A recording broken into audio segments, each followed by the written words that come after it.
Hi everyone, and welcome back to Story Time. Thank you for joining me. Today we're going to be reading a story called Man on the Moon, A Day in the Life of Bob. It's by Simon Bartram and it looks very exciting. It's all about space. Let's get started. This is Bob. Perhaps you've heard people talk of him.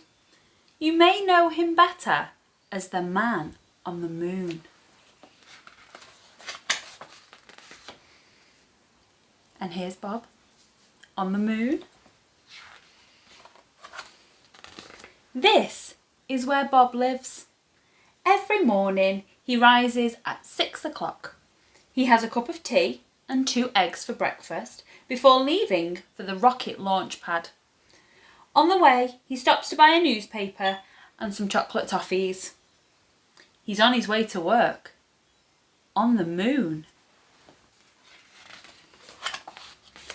By 8 o'clock, Bob arrives at the launch pad, changes into his special man on the moon suit and boards his fantastic rocket ship.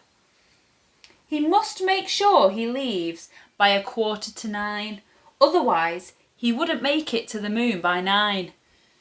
On the way, he reads the newspaper and does the crossword. Bob starts work. His job as man on the moon is very important. He has to keep the moon clean and tidy. Quite often, astronauts drop sweet packets and cans.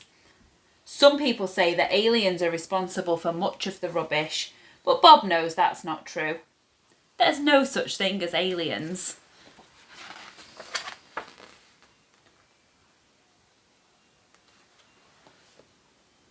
Well,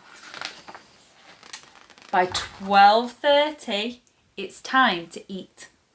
Bob goes to his rocket ship to fetch his lunchbox. This usually contains 2 sandwiches, either cheese or peanut butter, an apple and some chocolate-covered nuts. Sometimes he meets his friends for a picnic. His 2 best friends are Billy, the man on Mars, and Sam, the man on Saturn. They talk about the stars and tell jokes. After lunch, tourist spaceships start arriving from Earth. It's part of Bob's job to entertain them and give them something to photograph. So he does somersaults, handstands, and especially high moon jumps. Sometimes he performs for as long as 2 hours and is left quite out of puff. Occasionally, the tourist spaceships will land on the moon. When they do, Bob gives them a guided tour and a speech. He tells them lots of facts, such as how many craters the moon has or how long it takes to walk around it on stilts.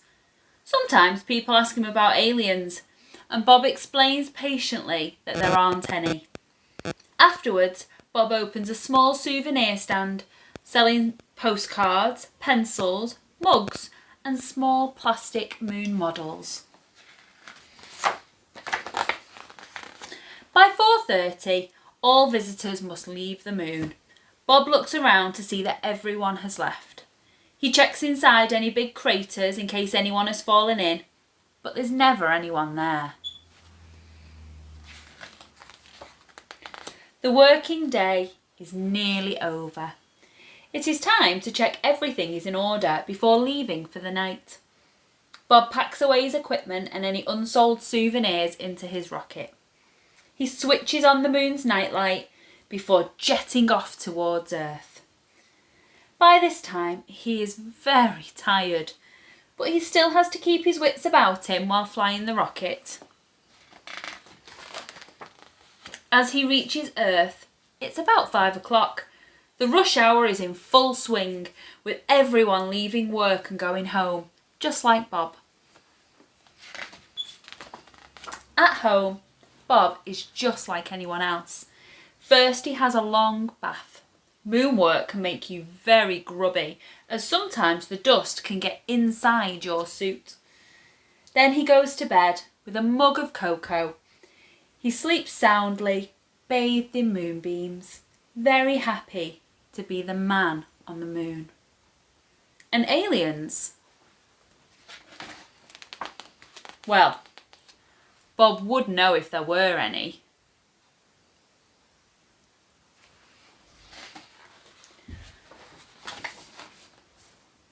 Wouldn't he? What do you think? Do you think there are aliens on the moon? We saw in this book, didn't we? So many different types of aliens.